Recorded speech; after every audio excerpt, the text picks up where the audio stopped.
Western Spring Television. Ours it is.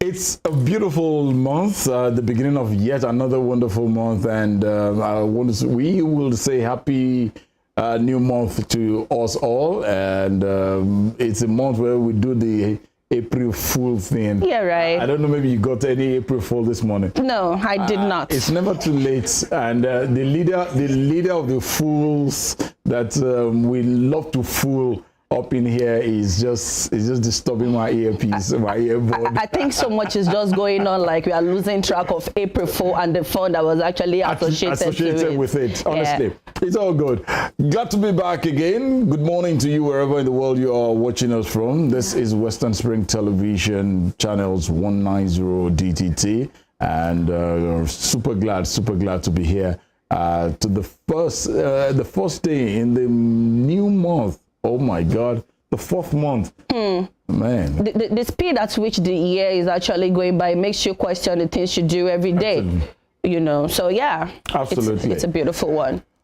Tunedo is my name. And my name is Ajibike Anjorin Ojo. Good morning. On behalf of the entire transmission team, I sincerely will just say Happy New Month to Babaloye alone, because he does the needful. Others are just part-time. What do you mean others are? Please give unto Caesar what is Caesar's. You know what they say. Oh my goodness. We have a lot of stuff in the kitty for you today, and yes, we promise you it will be worth being here with us on Spring Delight for today. When we come back, we'll go straight to some of the headlines making the rounds from the dailies for today, and subsequently we'll be having our guests sit with us. Stay with us, don't go nowhere. Yes.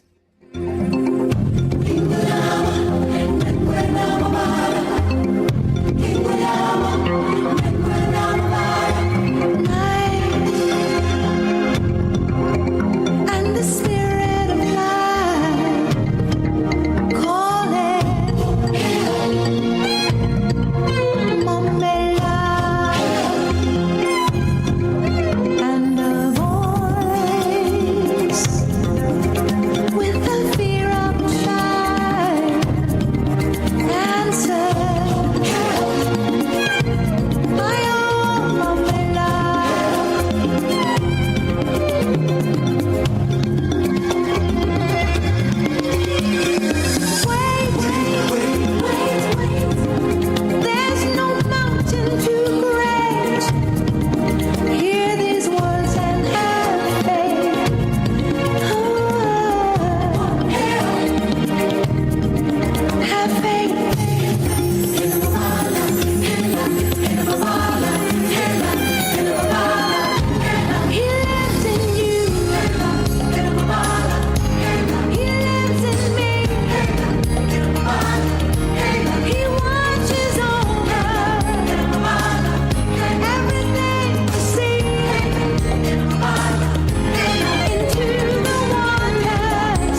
evergreen song there. I love that song any day, anytime. Diana Ross, legendary Diana Ross. Yes, right. They just come, they make their impact, and they give us evergreen music. It is beautiful. No, when you have Ani Baba behind the desk, he's an old school man. He loves to do it real good. And that's why we're here. Don't worry. Thank you for being there. You just gone by. He Lives in You, music of the legendary Diana Ross there on Spring Delight for this morning. What are we doing next? Okay, yes, it's our paper review this morning, and I'm going to be taking mine from the Punch newspapers. And I will be doing the Guardian newspaper for today. We want to welcome our guest, policy analyst, social commentator, barrister for that matter. A big pleasure to have Barrister Moses Obaditon join us again. Good morning to you. Good morning. Happy New Month. So, yes, Happy New Month. I don't know, did you see the transfer I did this morning? Yes, okay. I got it on April 1. Oh, wow. Okay, nice one. He got what I read. Nice one. I mean, we could have the April 4th. Oh, goodness me. Thank you, Barrister, for joining me. No, it's a pleasure. Let's look at some of the headlines making the round from the papers this morning. From the Guardian newspaper, let me check out some of the headlines. Interim government, Governors Forum demand arrest of plotters. And that's a big one there. And post-election, Lagos dousing ethnic tensions and tax force before Sanwo-Olu. Okay, now cash crunch, queues gradually disappear as banks ATM dispense cash in Kano. Ajib? Okay, bank pushes out dirty mutilated note as new naira scarcity persists. This is just something. This is really sad, you know. Yeah, because it feels like they spent so many billions of naira printing out the new naira note, and somehow we still have a problem with it. So God help us in this country. And yes, they said, I read here, they say no public holiday for census, NPC. There shouldn't be. We'll look at that. We'll see about that. Yeah, definitely. All right, let's just let me take my first story from the Guardian newspaper. It has to do with this interim government. Thank God we have a barrister who can help us interpret this. Taking my first story from the Guardian newspaper, interim government, Governors Forum demands arrest of plotters. State governors across party lines yesterday united against the plot to subvert the current democratic order at the expiration of President Muhammadu Buhari's tenure on May 29th this year, and institute an interim government, unanimously calling on the Department for State Services, that's DSS, to rise above mere issuing of a press statement and arrest and prosecute all persons it identified as its proponent. While the Nigeria's Governors Forum, an umbrella association of all state governors, in a communique issued at the end of an emergency meeting in Abuja, condemned any attempt to effect regime change through unconstitutional means. The Progressive Governors Forum, which is composed of governors elected on the platform of the ruling All Progressive Congress APC, in a separate statement cried out that some self-serving individuals are unfortunately seeking to sabotage our democratic progress, calling on the security agencies to nip their plan in the bud. Let's Barrister Obaditon, sir, a government, an interim government, let's first of all take it from the little understanding. What does it mean to say there is an interim government? Well, literally, we could call it a temporary government. But politically, unconstitutionally, there's nothing like that. If you look at where that word came from, it came because of the annulment of June 12, 1993. Yes, sir. And then IBB, in his own wisdom, felt, well, what do I do so as to cover the embarrassment? So they have to look for Shoneko and say, okay, this is temporary, interim, something. But in our constitution, if you look section 135, particular sub 3, made it that if there's in case the president could not finish his term, or maybe this is the way the constitution put it, in case there is war where the election could not take place and the president's 4-year term is over. I'm reading from section 35 sub 3. Okay. Then the National Assembly shall meet and take a decision, take a deliberation, and pass a resolution that the term of the president should be extended by 6 months. When you look around, Nigeria is not at war. Yeah. Election has taken place. So even the president doesn't have the constitutional right to stay a day after. He must go on May 29. So those people who are concocting this one, they are people who felt they are frustrated, their political ambition could not be attained. And so the only way is that, okay, let's see. And the first person that flew this card was Afe Babalola son. Who was saying that the way I'm looking at things and the constitution I look at, it's not likely this constitution will produce a better government unless we have what I could call interim, so that it will last for a certain period, then the election will take place. So now that the elections have taken place, it's like aborting a child that is already born. So you cannot bring an interim. If anybody is doing that one, I'll refer that person to the law on felonious offense, because section 2 made us to realize that anybody is going to run the government must have sworn an oath, and no individual can take power without the provision of the constitution, which is by election. So the election has taken place. What we are waiting for is the swearing. So if anybody is now concording, they are simply, how will I call it? They are simply doing what we call political masturbation, which cannot result into pregnancy. So that is the way it is. There's nothing like interim. It's not constitutional, and anybody flying is simply a joker. Now, for anybody planning an interim government, is this will you say, is this a treasonable offense? I have called it. I say it's a felonious offense in criminal code and industrial code. Because of time, you have them all displayed. So you cannot say you want to take power or suggesting different from what the constitution is. So those who have made them popular are simply the DSS. Normally, when something like this happens, it is not for the media consumption. It's for them to underground. That's why they call them secret police. Yeah. You go after these people, pick them up if you are sure of your facts, and you bring them to court and charge them for felony.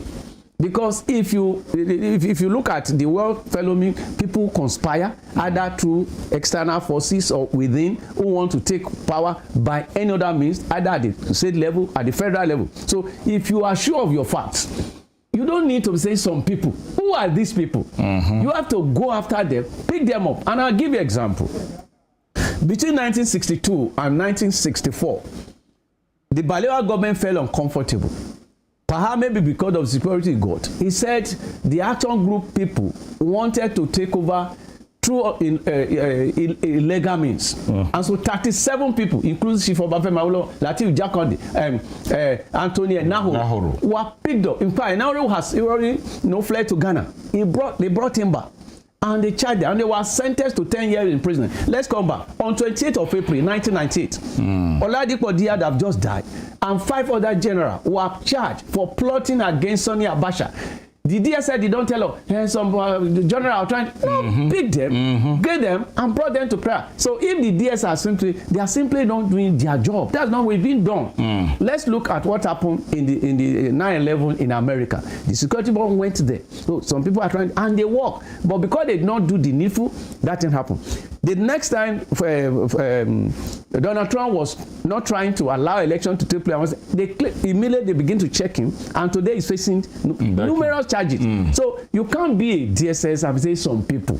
That sounds late. No, it's unprofessional. It's not taken, and we should not take it. Maybe perhaps they just want to make the president to feel happy. Your boys are working, and indeed there were some people who did not allow. They not.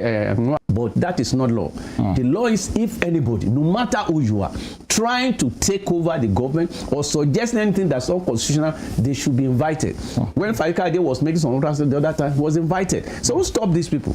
Who is anybody that's superior to the constitution? Even despite the fact that the president has immunity, the governor has immunity, there is a limit to the language they can, put outside that they will not be cautioned. Thank you. All right. Yeah, okay. So bank pushes out dirty, mutilated notes as Naira scarcity persists. I read here on Punch says bank workers and customers have reintroduced into circulation amidst the gradual disappearance. Said the other time, he spent billions of Naira printing out these new notes for Nigerians and all of a sudden we still have scarcity of both the new and the old note, and now we have this crunchy money everywhere. What is going on here? What the basis of it is that we lack accountability. If you say you are printing notes, you are changing notes, and then there's shortage, why don't you go back, since it's been printed in our own country, print and mint, then go back to them. As you are supplementing with the old one, there should be more new one comes in. But when you bring a dilapidated, the ones already spoiled, you are bringing. Because I was in the bank and I was watching them because a client of mine, they just transfer a certain amount and another person took it. And I said, when the man came to complain, they said you should go and pay that money. I said that is not law. So while I was doing that, I was observing all these dirty notes. Normally in those days you return it to bank and they give you a new change one. It for you. So that's why I'm saying we are in the era where anything goes.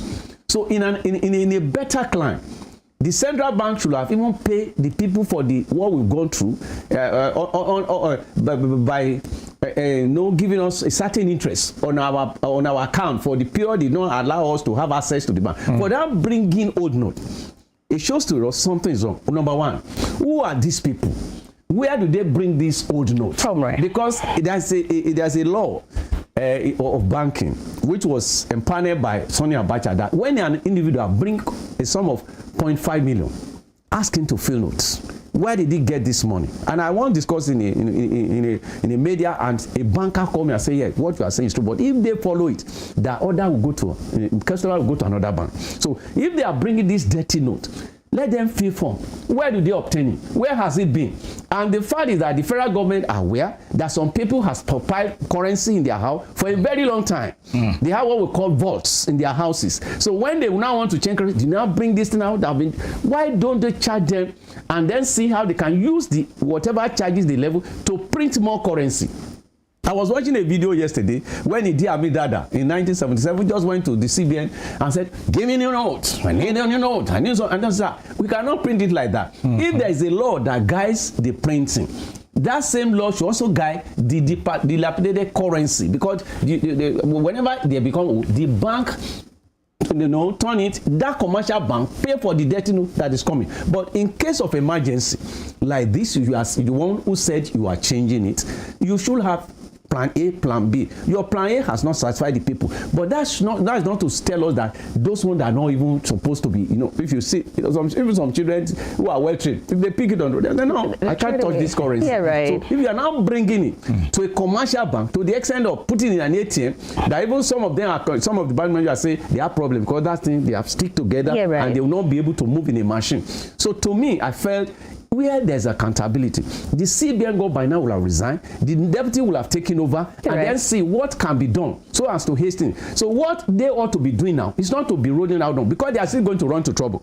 And what's the trouble? By the time we are approaching September, October, when they are supposed to bring in this old one and taking it on, another problem will happen. So where they have been planning, where there have been accountability and what will I call credibility or a good name, by now they should have more new money than the old one they are now bringing out. So to me, I feel something is wrong. Remember, some years back in Ibadan, the CBN collected old notes and they were about to burn them. Some of their staff, this is not a rumor, it was in the daily. Yes, some of their staff brought those new money back. So some of this money, they must have written them off. The government must have paid for the print of the new one, but because of this accountability, because of the way we do things, where everything must take advantage. So the CBN has a question: who are these people? When do they collect it? Why are you now sending it? When will you now bring the new one? Yes, that you say you are printed with over 500 billions of naira. So what's the population of those who are having money? And then what is the percentage of this money that is now in circulation? Yeah. Where are the other one that is not available? Do you remember during the election, we watched video people throwing the new currency they say is not available. We saw some in Maradi towards Chad. They were using our currency. Yeah. So what's the problem? So something is wrong with the CBN and the management. Yeah, Barrister, let's look at talking about this issue of money. In the last, I think about 2 weeks ago, the CBN said banks, commercial banks, will begin to work on Saturday and Yes, on Sundays, just to cushion the effect of the Shortage of currency. people. Looking at that policy that they've been able to do, and in this outgoing week, it seems as if there's been a little bit of the queues are gradually fading out here. Is this a good move that the CBN has taken? They projected? Do you think they projected towards the future any other occurrence that probably can occur in the future? Well, to me, I think the CBN apologize, and they also try to do what were called window dressing.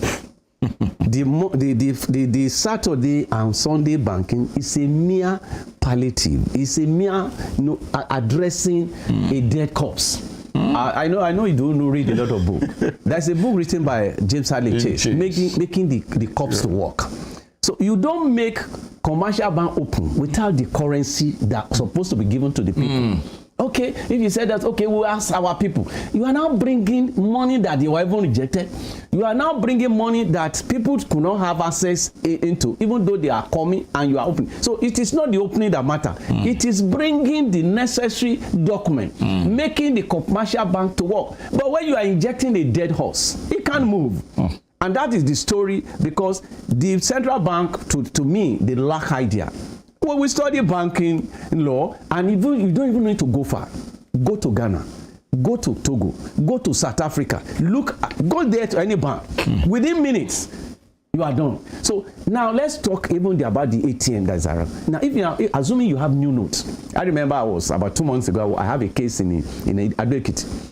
And I have to pass the night because in the morning I will be able to be in court. I just went to the ATM. They said we cannot take more than, I think, 4,000 of that new note. So I have to take, because the thing was, I think it's 200. So I took that about 4 times, which is going to, or 5 times, which is 20,000. So I paid for my hotel. So if you are going to do that, roll this money. You don't even need to be on Sunday. Let the thing be available. But when you are bringing something that is no more good, yes, and the engine cannot roll it, and you are opening on Sunday, so what's the business? It's like going to a clinic and say, doctor, my wife is pregnant. Oh, very fine. Can she come and stay in the hospital? Okay, she came, but there's no drug. The nurses are not there. So what's the purpose of bringing the innocent woman to come and sleep in the hospital? You are simply want people to know there's an hospital explain. So yeah, we have the commercial bank, we have the central bank, but the problem is that how effective? What is the productivity? What is the results? Until we get results, it is then that we can say they have done well. Yeah, people may be getting the old note with frustration. So, but the issue is, if you are bringing old notes at this hour, to them, December is longer. This first quarter. Yeah. Before you step to, we're in May. Yeah. So we now have problem of bringing this money, and this money that is not good, they will play back to back. So when will this new one be available? That's the question. It's either they change their policy or do what the army did by printing more currency. But the implication is this: if you print more currency that does not match your productivity, the value of your money will fall. I listened to your discussion. When people outside Nigeria had treated us, it's because they look, our economy is wishy-washy. Yes, in 1982, when I was in UI, South African were coming, Ghanaian were coming, and when they see us Nigerian, they bow. Yeah. But today we are the one going there, they kill us, they throw us, even in Ghana. When you call it Bobo Ghana in 1980, you'll be angry, because it means you've come to dig the trenches because of this telecom we are using today. But go, they throw us, they don't come. If you don't have this money, don't come and market in Ghana. Why? Your money is just ordinary paper. Until we're able to get to that level, that what is the secret of productivity? Power. And most of the time you generate on diesel. Some of the companies that cannot take it, they're already out of Ghana or somewhere else. So if you look what we can do about power, and we're able to have enough to run the company, most of this company will return. Not only that, look at the money.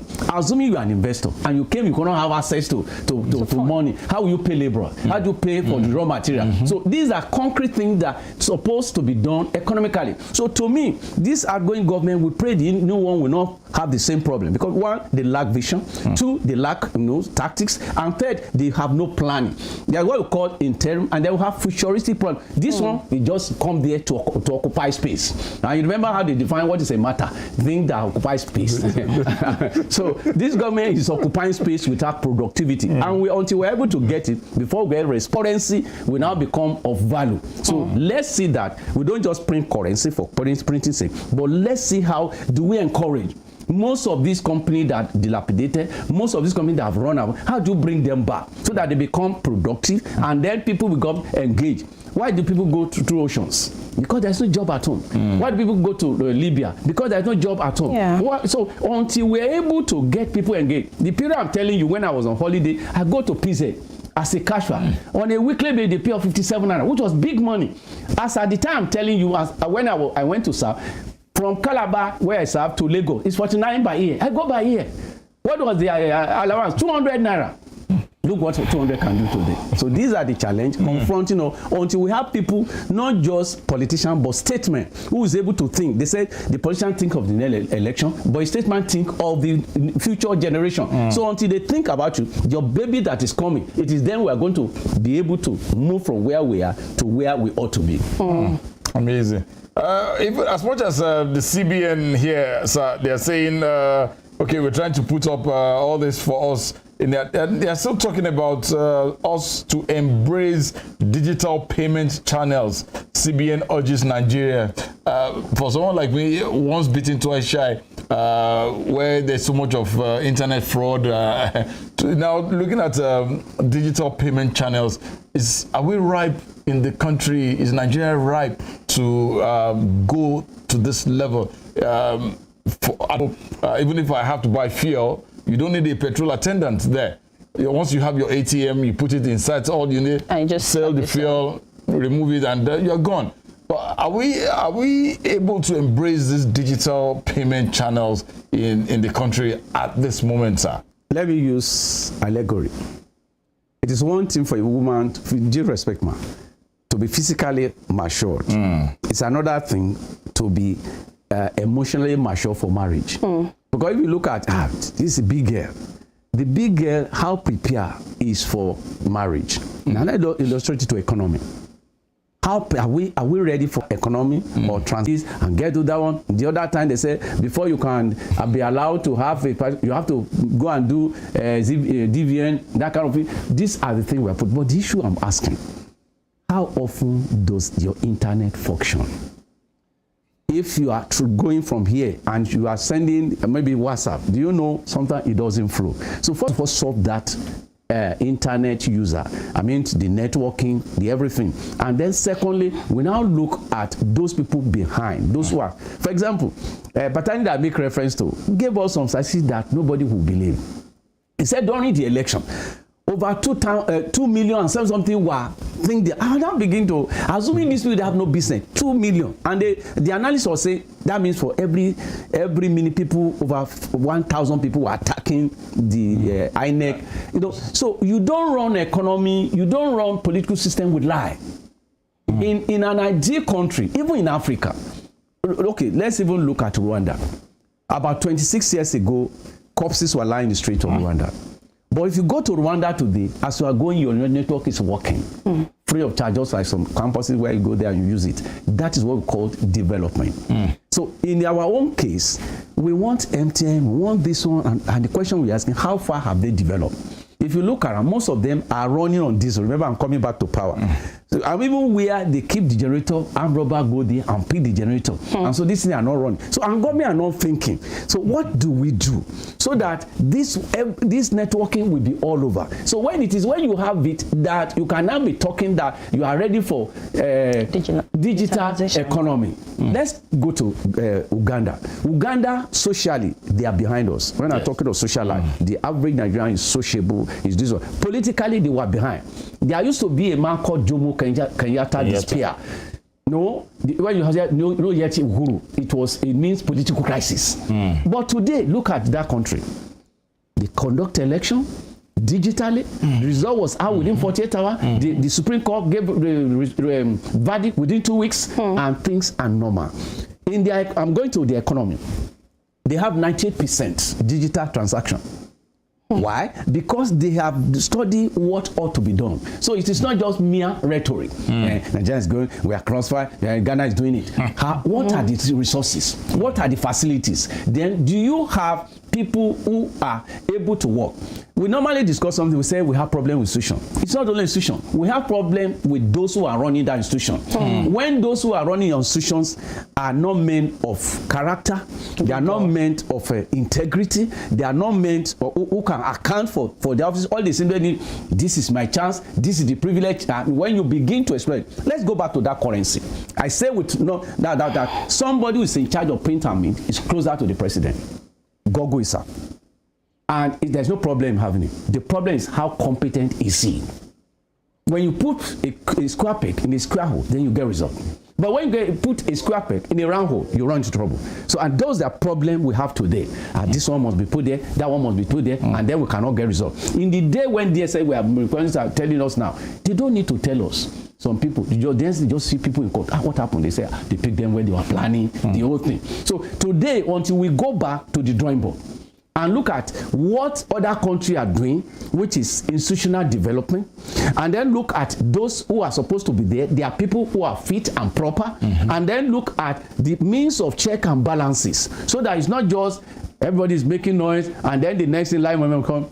There's no government in the history of Nigeria that performed like this government. We have done something that nobody has ever done, and you were there for 8 years. As at the time you came, some refineries were working. As at the time you are on your exit, no single refinery is working, and you are paying their salary. So how do you run that an economy? I'm paying you for the work you are not doing. Even in the communist country, they don't pay you. You must be at service. So these are some, and look at the wastages. Look at, for the first time in the history of Nigeria, and Nigeria stole 109 billion, and they are going in the next 1 month. Right. The man only coughed 30 billion, and that will be the end of the story. A man who is making law. Don't you know I'm studying? He killed 3 people, and they have been granted bail. That will be the end of the case. When you run a country like that, how do you now expect to be like Ghana, to be like South Africa, and be like Kenya? No. Until you come back to the drawing board and say, we need men of character, men of integrity, and those who will make an institution work. When you do that, it is then that you can get the digital economy you are talking. Not just with that, we have this and that. It is not a matter of language, it's a matter of action.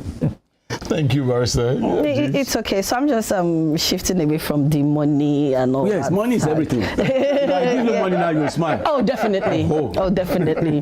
So this one is Adeleke Aregbesola promise airport speedy completion. So I read here, it says Osun State Governor Ademola Adeleke and the Minister of Interior Rauf Aregbesola have pledged to work together to ensure the speedy completion of the airport in the state. They stated this when Adeleke visited the former governor of the state in the office in Abuja on Friday. Let me hold that thought there. It feels like this is for the people of Osun. I guess it's about time. What do you say about that, sir? Yeah, you see, if you know the history of that, and like they call him Governor Talk and Do. Yes, if you know about the history of that, it's not just to pick passenger. It's to serve as a servicing center for most of the aircraft in West Africa. Yeah, right. So instead for us going to South Africa to service our engine, people will be coming here, and as a result, the cargo will also be loading, just as what they've done in Ogun State. That was the program, and to the extent they've done it to about 50%. Oh yeah. Yeah, before the exit. The governance is continuity. Unfortunately, the man who took over is also an APC governor, but he doesn't share the view. He was the chief of staff, and as a result, the can now become, a more of a cog in the wheel of the program. So if a new government is not saying, look, I can make money. If somebody is coming to your state, he will pay tax, landing costs, so many things. But if you don't have an eagle eye, you can't see the way other people see. So until you are able to see people who have vision, you can't have a mission. So to me, Adeleke have a mission. And that's why we need to see something in nothing. I'll give you an example. Okay. It's a historical, some years back. When I'm talking some years, it's more than 60 years.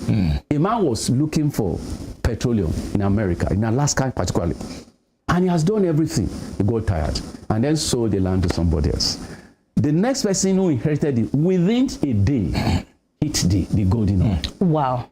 Why? What am I trying to do? Continuity. If Oyetola has done that, by now we'll have money coming. Not waiting for Abuja, because he knew that it is not just for traveling. It is for cargos and for services. So if Adeleke is doing that, I give him a turn. And I'm praying he will go beyond because my sister said, talk and do. So if he can talk and do it, beauty for us, more income coming to Osun State. Absolutely. Let's quickly talk a little bit of politics before we call it a wrap on the newspaper review here. PDP crisis twist as Fayose threatens to sue party. Former Ekiti State Governor Ayo Fayose is demanding an apology from the People's Democratic Party, PDP, which on Thursday lifted the suspension placed on him and some other stalwarts for alleged anti-party activities.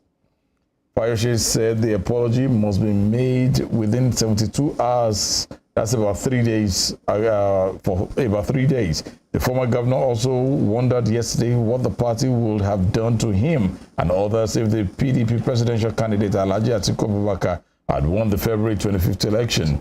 Fayose, in a letter to the PDP by his counsel, Akinwale called Taiwo of R.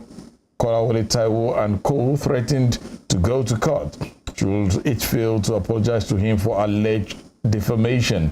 His grounds was the letter issued by the PDP National Publicity Secretary, which Fayose claimed was reckless, irresponsible, unsubstantiated, unfounded, malicious, and defamatory of his reputation. It's a lengthy read, but it's taken from the pages of the Nation newspaper, the Guardian newspaper, amongst every other paper has got it today.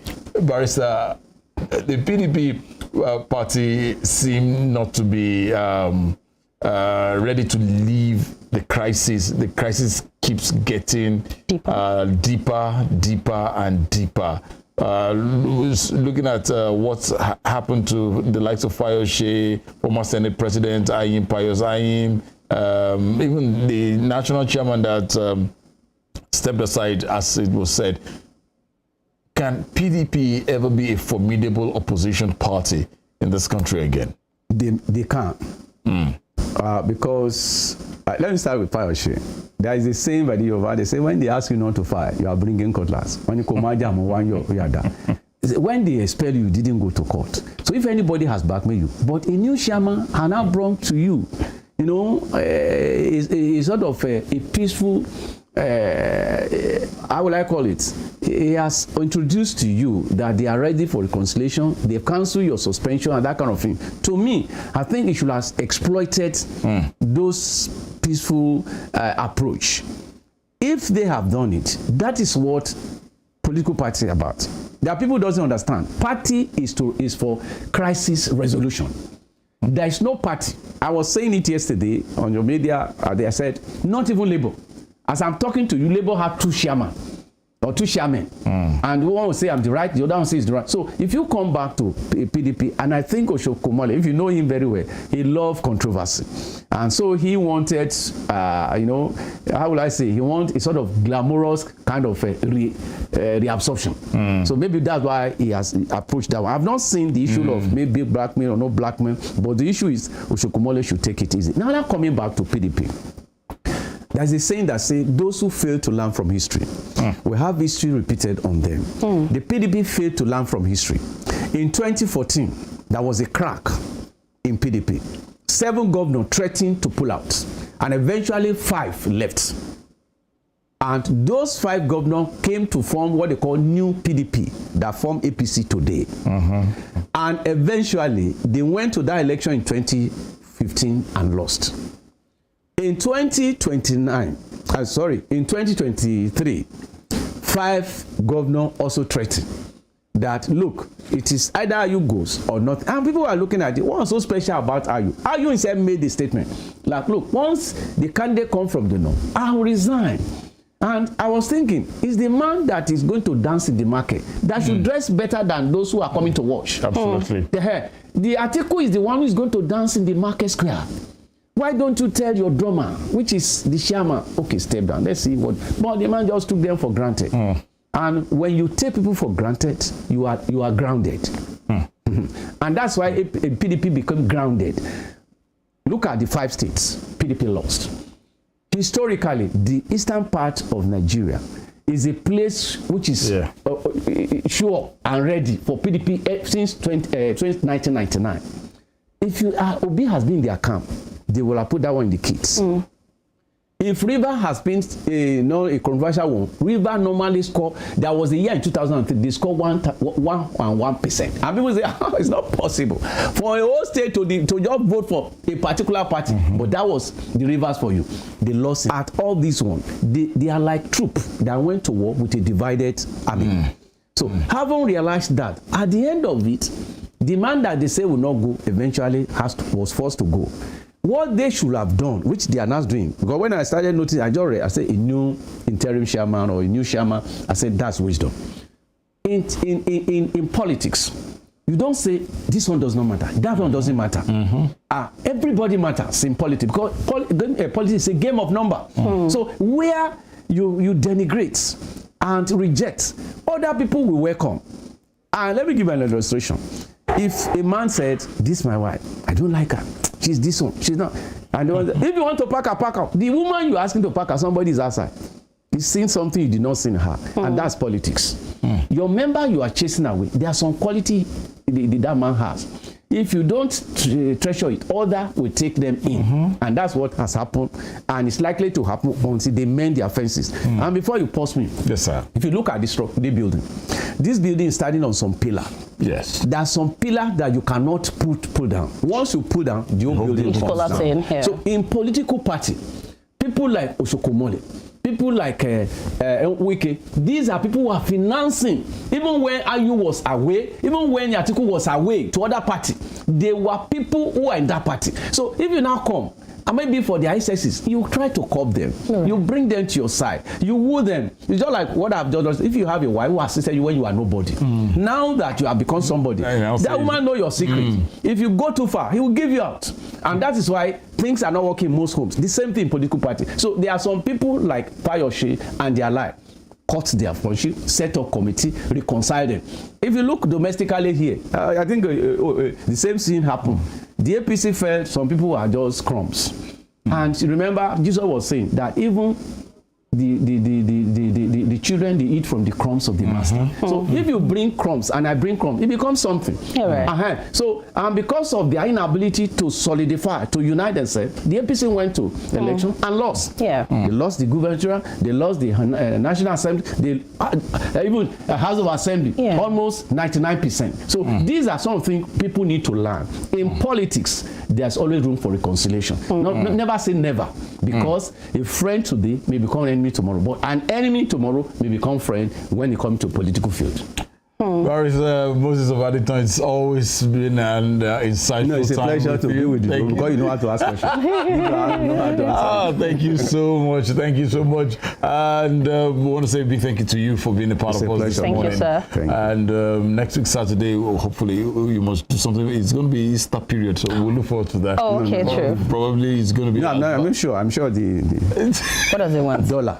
Oh, it's dollar. No, we're in Nigeria. No, I don't like that. You told us that our currency is smelling now. You want that currency? Have you ever seen any dollar looking like that one? Funny enough, no. We don't value funny enough, resources. no. I've never seen a dollar look not even pound crumbled. You don't have travel now. True. Have you ever seen CCD? It's always What's the problem? What's the problem with our country? We'll get there. Right, we must get it right. Definitely. Thank you once again It's a for pleasure. Thank you, sir. All right, it's still Spring Delights from Western Spring Television. Yes. When we come back, we have other things we will definitely bring to your viewing status this morning. Please stay with us. Don't go nowhere.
I go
always a Saturday for the Owambe, but my own Owambe is always in my own house. I don't know where Ajibike's Owambe is. Satisfying the viewers also.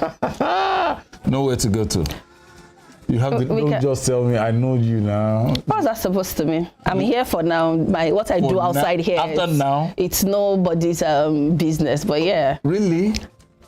We can talk about that later. Yeah. I hear you. So I've been fooling myself. Is it because today is April 1? I've been fooling myself. Yeah, right. All right, super glad to be here, and thank you most sincerely for joining us on Spring Delights, coming to you live from Western Spring Television. And right now, we want to go a little bit deeper into certain things that we want to discuss. And it's always a pleasure to have with us a comrade in the existence of things. He's a young man because he's so very agile. He likes to jog. He can jog from here till where's the farthest place here in Osogbo? Ojaoba. Elisha. He's very active. Comrade Wale Adebisi, a comrade for excellence and a public affairs analyst. Thank you so much for joining us. Thank you very much. God bless you. You're welcome, sir. Comrade, in the course of the week, as a Wednesday morning, Nigerians were we all woke up to the news that some certain set of people are planning on an interim government in our dear nation, Nigeria. But the DSS have come out to say, look, they will go after whoever is planning this issue. My bone of contention here, just as Jibike and I, we've all been discussing, is should the DSS, should they have come out into the media to lay out their strategy as to what they needed to have done before coming to the public? Thank you very much. The first assignment, responsibility of DSS is to protect the state in terms of securing the state. The constitutional responsibility is not for them to make announcement of whoever they were going to, get arrested or be invited for committing any offense against the state. Because the allegation of interim government, going by the law, is treasonable. That's treasonable. And when you want to arrest or charge anybody for treason, you don't need to let the person know. First, you have discovered from your own discrete responsibility and assignment that some set of human beings or characters are planning or plotting the interim government. It's just like taking over the government. You don't need to let people know. So, to me, they have betrayed their responsibility, their constitutional responsibility. They have betrayed it. And then I want to also assume, Yes, that it is beyond just mere announcement. They have an ulterior motive for doing that. There is no smoke without fire. Absolutely. They have something they rely on before they will come out to the public. In fact, that is not part of the ethics of that profession. True. However, when that one is done, we should know that we are going to see more coming out very soon. Don't forget that the DSS is aware that there's a case in court presently by the political parties that contested the elections. The candidate of the political party that contested the elections are in court. And the court has not even sat on it. They are just submitting petitions. And then the DSS is now coming out on the issue of interim government, knowing fully well that we are aware that this interim government has been on the different fora some months back before the election. One from a notable lawyer, that's Chief Ave Babalola, and also from Chief Clerk, Edwin Clark, in the South. Now, they all came out with the proposal of the interim government that the prevailing situations at that time, that the election might not hold because of the security situation. And when that happened, there should be a government of national unity in place. or interim government, so to say. That is not enough now for DSS now to come out. There are they the people plotting it? Those who have said it. Some people have said it before. We have discussed it at different fora. However, the DSS is now coming up with a new plot. With the new plot discovered.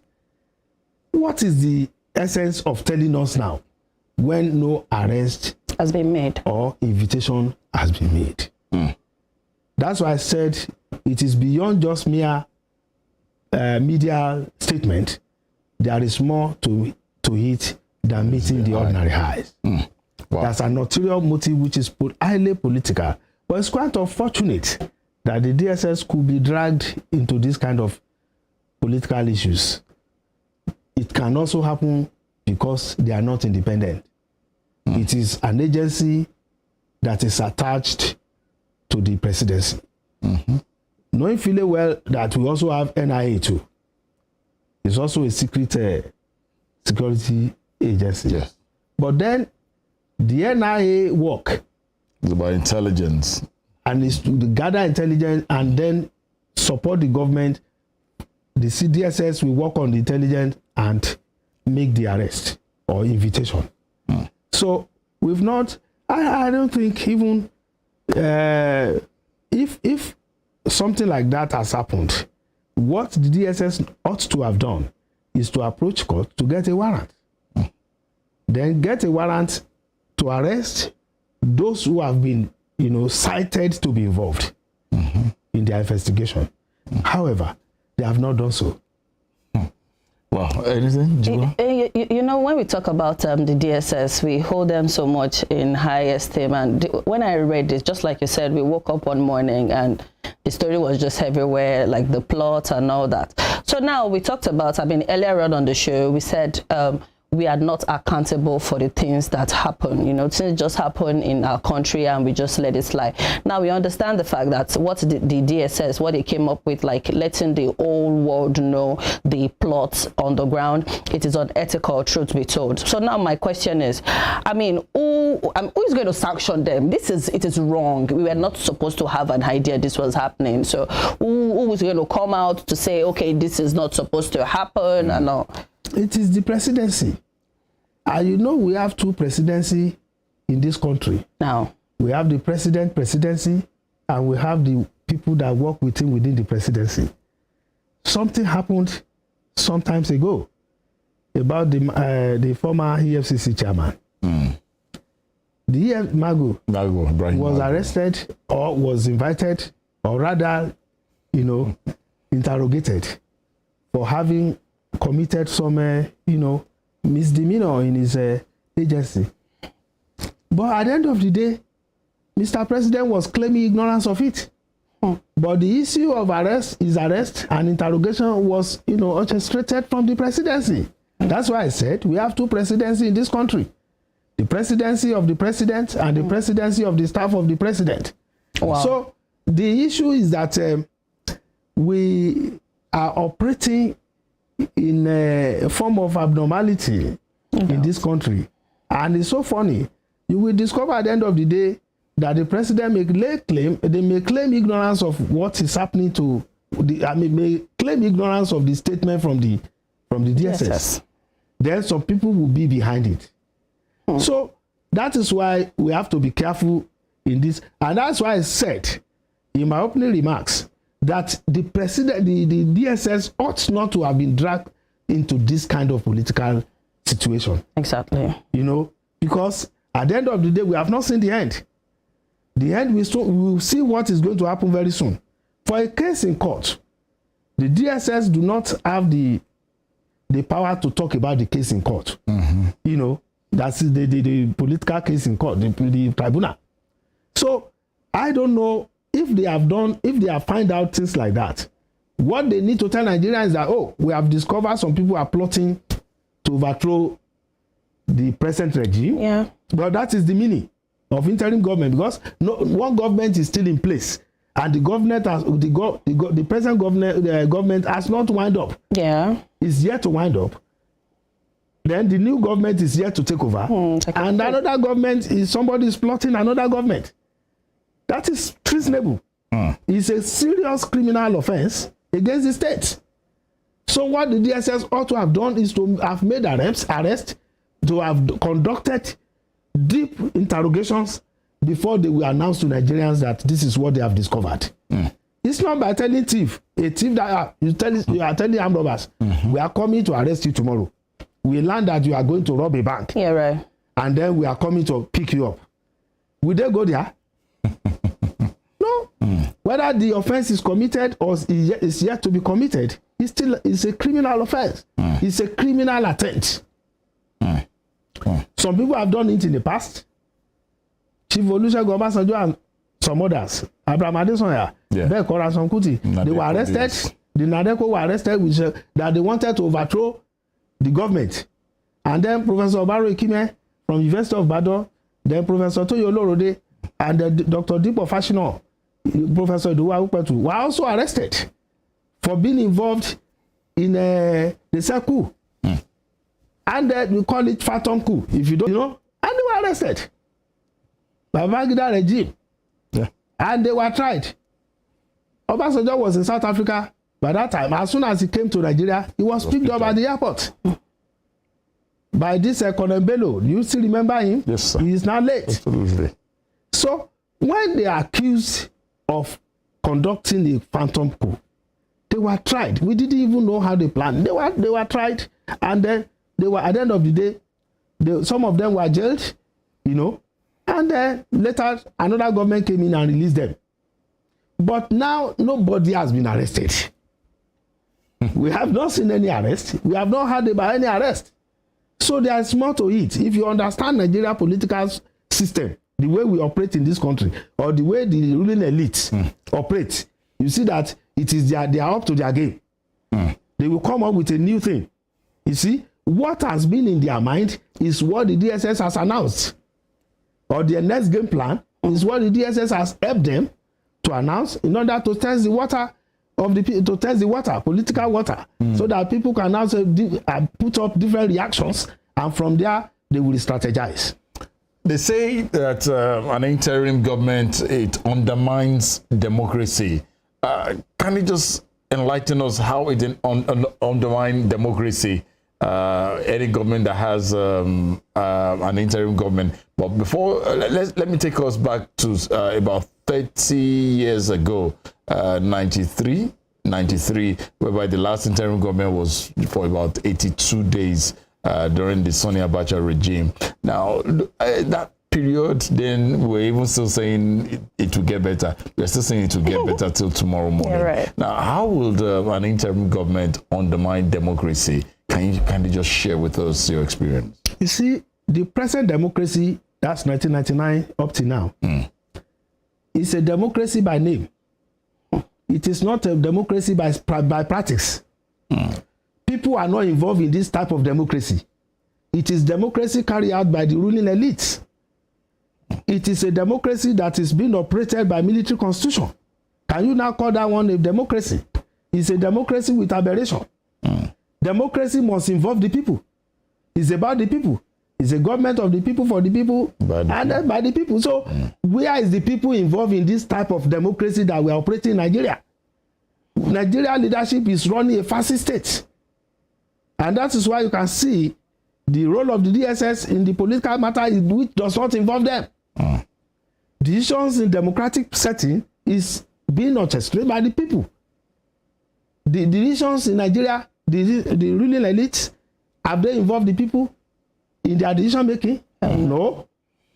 Do they involve the people in a matter that even affect their own destiny, that affect the destiny of you and I? We were not involved. We were not called upon. They take decisions on our behalf and they implement it. We have not been involved. And that is why some people call for the restructuring of Nigeria system, political system, that the space is not ideal democratically. What the DSS has done is purely unpatriotic, So, but then the leadership has not come up with any restructuring program, unless little constitution amendment. Since 1999, this constitution has been subjected to amendment more than 10 times. Go and find out. Which means the constitution is not cannot be operated for full democracy. It's a military constitution written by a few people, you know. And they said, we Nigerians, you say, we Nigerians sat down to design a constitution for you. How many are you there? Was I there? No. But they said, so they are deceiving, they are running a government with deceit, you know, imposing a constitution on the Nigerian political elite, who are also greedy and selfish. Because of their own pecuniary interests, they accepted it wholeheartedly. Since 1999, almost 20-something years ago now, they have not seen the need for a new constitution. And that is why Nigeria is difficult to run in terms of governance. The constitution itself is a clog in the wheel of democratic progress of Nigeria. Clog. It's a clog. So we don't have a constitution that can be operated within a pure and serious democratic setting. We need that. And before that one can be done, there is need for a reconfiguration of Nigeria as a country. You know, there's need for that. Whether anybody is now amending constitution, signing it, it's not enough. The problem will persist. There is no way you use this constitution to run our democracy. No, it cannot work. We have been saying this over time, and they too, they know.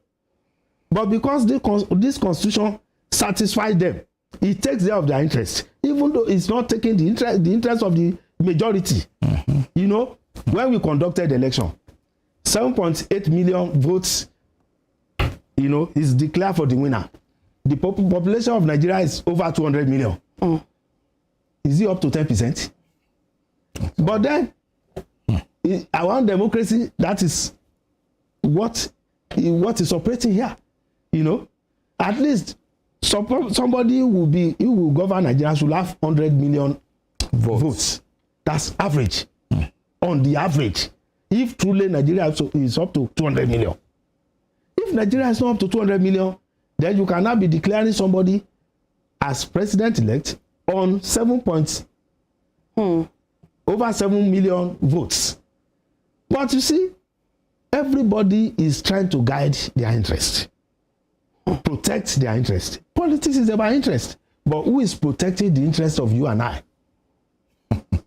There's nobody. If they want to do constitutional amendment, is it from the people? It's from the lawmakers. They don't call people. They will not involve you. They will not involve the people. In Nigeria, our democracy does not involve the people. The demo, you know, the demo is not there. The demo is the people. That's the Latin word for the people. It's the crazy that we have. That's the government. If the DSS were so bold enough to come to the media and announce like there's a plot going on and all, couldn't they have been able to just mention names like these are the conspirators? That is if they are not being assigned to carry out that responsibility to test waters for ulterior motive. If they are not being assigned to, you know, please go and say this so that we see the reaction of the people. If they are not under that obligation towards the person that sent them, that's the proprietor and proprietress of Nigeria. Yeah, right. You know, some people claim the whole Nigeria and they know Nigeria more than any other person. It's their project. Nigeria is their project. So, and there are not many. You cannot mention their name, but you should know them. You know? So they are the one that set the compass at which Nigeria is rolling. So, you know, it's quite until we have a restructured Nigeria where things will be laid bare on the table and people will begin to say, oh, this is how we want to be run as a country. Nigeria is not a nation. Nigeria is a country. Absolutely. All the, you know, ingredients of nation is not present in Nigeria. Nigeria cannot secure itself. Nigeria cannot provide jobs for the youth. Nigeria has no program, the social investment program that can take care of the citizen. So Nigeria don't have a standard educational system. So it's not qualified to be a nation. It's a country. Be that as it may, as a country, there is need for you to also put a program in place that will make the people to feel the impact of their country. That is why you see young people traveling. If old people are traveling, yes, they are traveling out. Where they are going to, some of these countries are not better than Nigeria, particularly Lebanon. Lebanon is not better than Nigeria in any way. It's a very, very poor country. People, Nigeria still go there. Yeah. What type of job do they go and look for there? So, but then, because they increased the tariff of WhatsApp in Lebanon, they were on the street for many days. But they cannot afford it. But Nigerians still travel to all these countries to go and find the means of livelihood because their country cannot provide it. And it is not because it is not present, it is because the leadership is not ready to think about creativity. There is no creative economy here. It's to go and beg Abuja, give us money. We don't have money to pay salaries. Nothing. Apart from payment of salary, what else, who takes care of the peasants that carry most of the largest population of the electorate? Yeah, right. Nobody takes care of them. Nobody. We are just in a state of anomy. And then in a situation like this, people just, whether DSS even or not, they say, leave them. Whether they make any arrest, people are not interested. Because the governance has not impacted on the life of the people themselves. So that's the kind of democracy. And the DSS, they can do it, they can say it too. If they are being sent by any of the two presidencies. It's either the presidency of the president or the president of the staff. Yeah, right. Wow. We'll get it right. Nigeria, our beloved country. Yeah, if the Nigeria continue to exist, we'll get it right. We'll get it right. What did you say if Nigeria continues to exist? You know why I say that is this. If you don't allow things like this, if you allow things to continue in a way that people cannot, you are looking for a way. When people now beginning to look for a way, they want to look for a way out. They want to take their destiny into their hand. At a time, it cannot continue this way. You cannot continue to suppress people, and one day people will want to seek for liberty. They want to seek for freedom.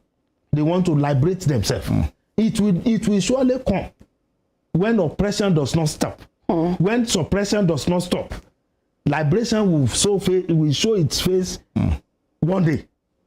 People will be liberated. There is no how you suppress people or you suppress a particular system. There is no way. Margaret Thatcher said it in 1982. The former Prime Minister of United Kingdom. Yeah. She said that every nation that is artificially put together will surely be broken down.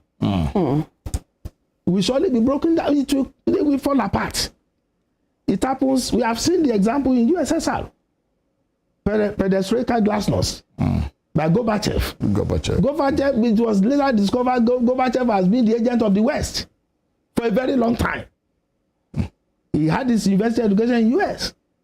So he has been, and they develop him, train him to the level that they will need him. So he was the one that ended the Cold War. This USSR broke into many countries, even smaller countries that is not up to 500,000. Yeah, in terms of population. What I'm saying is this. You see, people don't want to hear the truth. The truth is that when you suppress people for a very long time, liberator will come. One day, someday. Either in the next 20 years, either in the next 100 years, either somebody will come and liberate. And that system, no system continues forever. No empire lasts forever. Absolutely. US is going to, all these things now that is happening in US, it will lead them to a particular situation. People are beginning now to see that there is need for them to also liberate themselves. You see, let me tell you, Bernie Sanders will have been the best president of America. Yes. Because they know if the likes of Bernie Sanders should win election, the likes of Trump is better than him. The reason is that the programs of Bernie Sanders will liberate Americans. We surely liberate Americans. But they will not want the likes of that. The business world. Somebody was telling me that do I know the money spent on the election, US election, is 3 times, 4 times double than that of Nigeria. Yeah. They spend money, serious, yes. They spend, that's why Trump, the likes of Trump, could win. He has a lot of money. He at least, prosecuted the election by himself. That's the first time. And that's the guy is now a bone in their throat. And they have to find a way to strengthen their institution. The institution will be the one to deal with him. If it is Nigeria, he will continue to contest and he will continue to win. But there the institution is strong. Here we don't have any institution on ground. So in a situation whereby you are running a democracy without institution, that democracy cannot survive. It's a still bad democracy. Wow. Insightful. Taking us back. Do you know Bernie Sanders? Yeah, good one. Don't worry. Why did you say not to worry when you just asked me a question? You didn't even want me to answer. We'll talk about it off air. Comrade Wale Adebisi, thank you for your wealth of knowledge, pouring it down to us and for us with us here this morning. Thank you, Morton. Thank you very much. I was going to ask you one last question, sir. With the whole plot going on, I hope there is no trouble brewing, though. I mean, it is. There is no smoke with that fire. You see, when you are making fire, you have to stoke it. When you stoke it, you expect a smoke. Smoke first, fire follow. The fire comes. So what happened is this: the state. See, don't you know that we have been experiencing state-organized violence in this country? State-sponsored violence. We have been experiencing it in Nigeria. Definitely. Yeah. In the answers. Yeah. How can the military go and shoot at the toll gate? Yeah. And then the people are not, something led to something. When you do not solve a problem, you leave a problem unsolved. Yeah. Another problem will come on it. When the problem is becoming too much, it will now become an accumulated problem, which will lead to crisis. Definitely. And if you want to stem a crisis, you stem it at the board. Yeah, right. So that it won't increase. It will not be escalated. You see? But when you leave a crisis unresolved, then you are creating more crisis. Then there will be later, you will not be able to contend the crisis again. I think Nigerian government should learn from history. As well. They should learn from history. When Chief Obafemi Awolowo was arrested with some others that they were planning coup, that they trained people in Ghana to come and overthrow the government here. It may not be purely military. It could be intellectual, engagement. Chief Obafemi Awolowo did not deny it. He said they were not trying to overthrow government. They were trying to overtake. Yeah. They want to overtake the government. That's the way things are done. But they were charged for treason and sentenced on the day he lost his first son to 10 years imprisonment.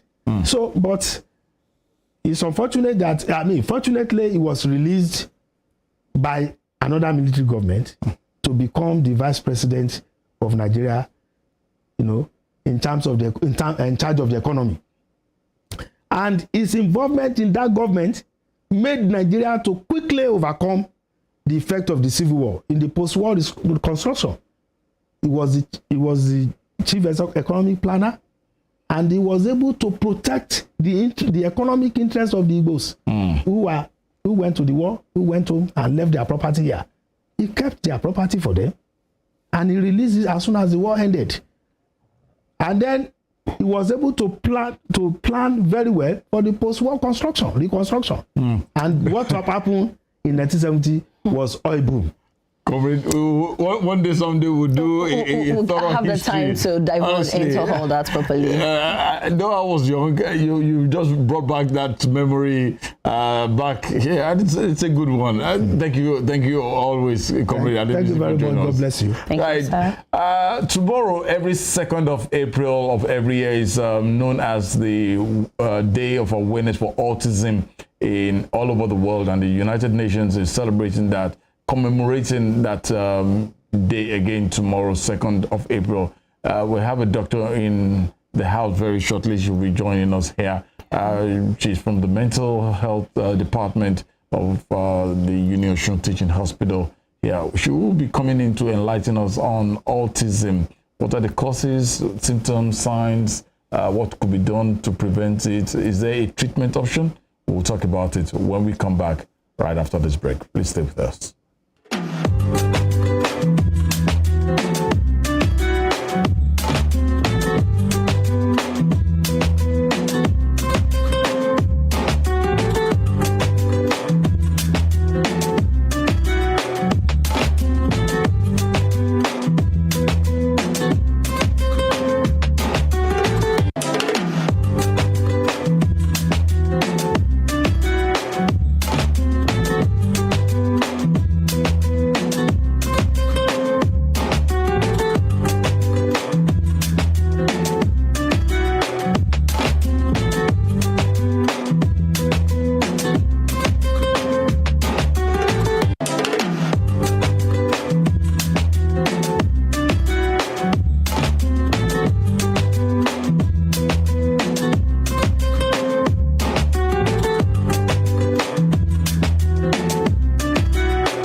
transition now.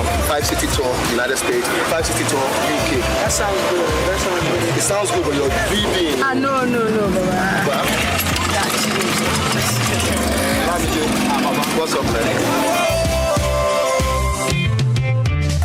Hold up, you know what? You guys talk. We'll give my decision later. I will now. What's it on?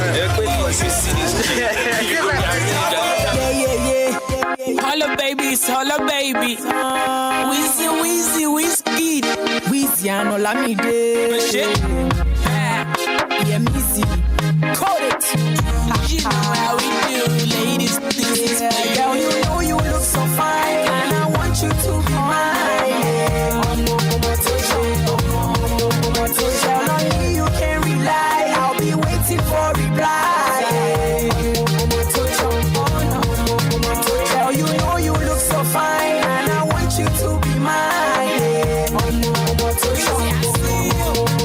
Tell on me you can rely. I'll be waiting for reply. Girl, with you nobody compare. Other girls them no reach for wear. Them feet they try but still won't wear. When it comes to fashion, you know well. Girl, you so beautiful. Everything about you meaningful. If you be happy, now me be the fool. Now you will charge my battery full. I love the smell of your perfume. I inhale my belly full. Number West, but I feel a fool. Girl, your love don't go my mind. You are always on my mind. You like Osama for my mind. You got it from you blow my mind. Girl, you know you look so fine, and I want you to be mine. I'm on Motosha. You're right. I like the sound. I like that song. I think I've said it severally that when God comes, man, He changes everything. I looked at the way Wheezy looked like then. I looked at the way Olamide. Please tell me, just say money. Man, It is Olamide for me. See the body, like. I look at and I see him these days, and I like, wow. That's why I believe like this face I have is not my original face, because when God comes, Really? when God comes, It has this. Alatunde, don't fester, man. All right. As we coast home this morning, just as we narrated or illustrated before we went on that break, that every 2nd of April of every year is commemorated by the United Nations, and that it is the World International Day of Awareness for Autism. Yeah. And we'll be talking about autism here today, and what are the causes, the signs, the symptoms, the preventive measures, treatment options, and what have you. And we need to know what we are commemorating this year. The theme for this year is kind of like funny. Color. Yeah. We'll talk about that as well.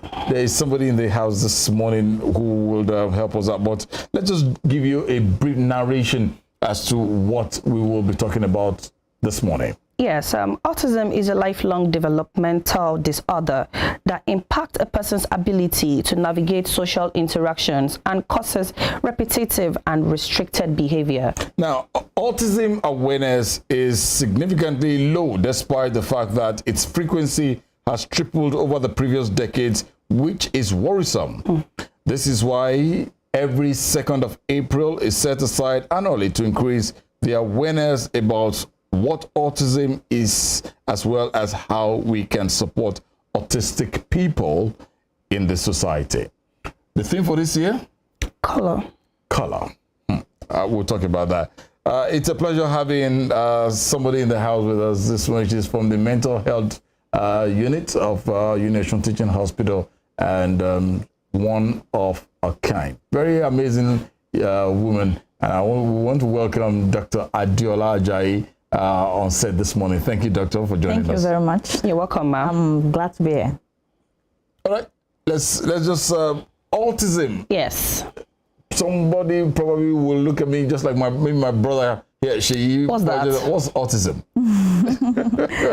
Well, autism is a developmental disorder. It's a serious developmental disorder that is usually diagnosed between the age of 2 and 4 years in childhood. But as faith we have it, it's a lifelong disorder. In that once you are autistic, you are autistic for life. And like she said in the introduction, that it's a disorder that affects how a person communicates and interacts socially. I would say that autism is, when somebody is autistic, it's not that that person is sick per se. Okay. But their brain function differently. So, and that is why we need to know what autism is. The prevalence has been found to increase over the years. 2018, it was found that 1 in 59 children are now diagnosed with autism. So that is a very significant In the world? in the world. That's a significant amount of population. So care has to be given to them. Let's look at autism. Is it gender related? And is it who does it affect the most?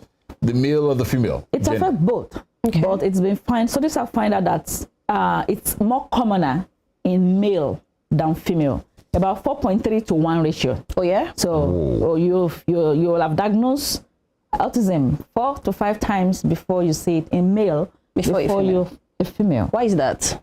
We can't really say this is why, but autism, one of the causes is some genetic mutations, which are found more in the male chromosomes. Oh, okay. So that may be responsible for it seeing more in male than in female. You said something. You said you detect from age 2 to 4. Do people grow up to just have autism, or you just have to detect it from that age? There is no laboratory investigations that you do to say, oh, this person, because you test the blood, this person now have autism. It is majorly a clinical diagnosis. You bring the child, we examine in some areas where we expect to see, then we will make a diagnosis. It can be diagnosed even before the age of 2, but you know, before age 2, children don't usually speak much. But by age 2 to 4, you'll be able to say that this child has problem with communication, this child has problem with social interaction. And that would take me to signs and symptoms of autism. Okay. What do we see in a child? By age 2, you expect a child to be able to babble. Before age 2, the child should be able to babble, say ba ba ba ba ta ta ta ta, all those things they say. Yes. Okay. Then by the time they are 1 year plus, they should be able to say all these 1-syllable words. Yeah. But at 2, an autistic child may not form any word. It will just look as if they are mute. And the chuckles you see, the giggles that you see when you hold a child and play with them. Yes. Ordinary smiling to a child will give you a smile back. It will give you a smile back. Definitely. Or when he sees the carer, they want him to carry. Yes. You want when a child sees the father or mother or the carer, you want that carer to carry him or her. But for an autistic child, it's the same. Whether you are the carer or a stranger, it gives the same numb feeling. It's not the type that will smile at you. It's not the type that you will expect that you are bringing something so that child should jump up like that. Their brain works differently, like I said earlier. So they are not the type that you want to do is that you want to do birthday for them and you now call friends. They don't do well where you change their milieu. When you change whatever they are used, they're not accustomed to change. So, and that is why we say they have restrictive behaviors. They have obsessive interests. If an autistic child is like this wristwatch, the green color, you won't come and give him black another day. It's that green that I want to say. They don't care. They can wear clothes every day for a month. They are very restrictive when it comes to their interests. They don't play with other children, move from one toy to the other. They stick with only one toy. And you can't change their way of behaving like that. That is them. Very restrictive and obsessive interest. Every 2nd of April of every year is commemorated as the World Awareness Day for autism or autistic people. This year's theme, April 2nd, is tomorrow. This year's theme, I don't know how they got that, came about that color. Why color? Well, color. It is the United Nations, the General Assembly of the United Nations that brought about commemorating Autism Day, Awareness Day on April 2 of every year, April 2nd of every year. And this started in 2000. This year, they said color. And the sub-team says, light it blue. Light it blue. Blue. You understand? The blue is the main is a main color. And blue, this blue color is significant because blue is associated with a warm feeling, a feeling that shows love, a feeling that brings people to you. And like I said, people that have autism, they have restrictive behavior, they have very obsessive interests, they don't communicate well, they have social issues. And because of this behavior, people tend to move away from them. Other children will not want to play with them. In fact, most of the time they are bullied in school. Yeah. They are bullied. So the United Nations has brought this topic, this theme, blue. Let's wear blue tomorrow. Tomorrow, April 2nd. You got that? Yeah, let's wear blue tomorrow, but yeah, noted. Everybody will say how they should be wearing blue. Yes, to support the children with autistic children. Yes. And the reason why they brought this theme is to reinforce the awareness that there are some people that are autistic. Yes. We have adults that are autistic, and they need to be accepted in the society.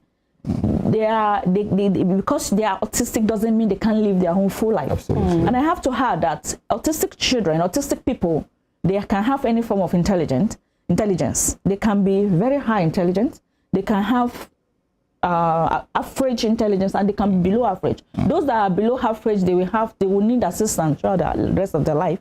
But those that are just average or above average, they'll be able to live on their own. In those people, so even those that are below average, they will have one particular area where they're good. Yeah, they will shine in that area. They are very good. We call it idiot servants. It may be calculation. You will just find out that they cannot interact and everything, but just ask them 0.7 times 1.47, and they will tell you the answer immediately. You will be surprised that when you pick your calculator and they will give you the exact figure.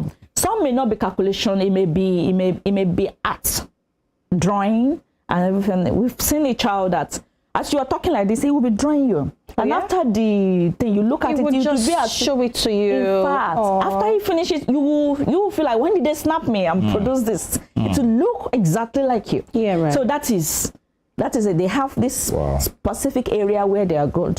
So when we have any child, one of the risk factors, the cause is not really known, that this is what causes autism. And some scientists have found that, they said recently that even it might not be just for a cause.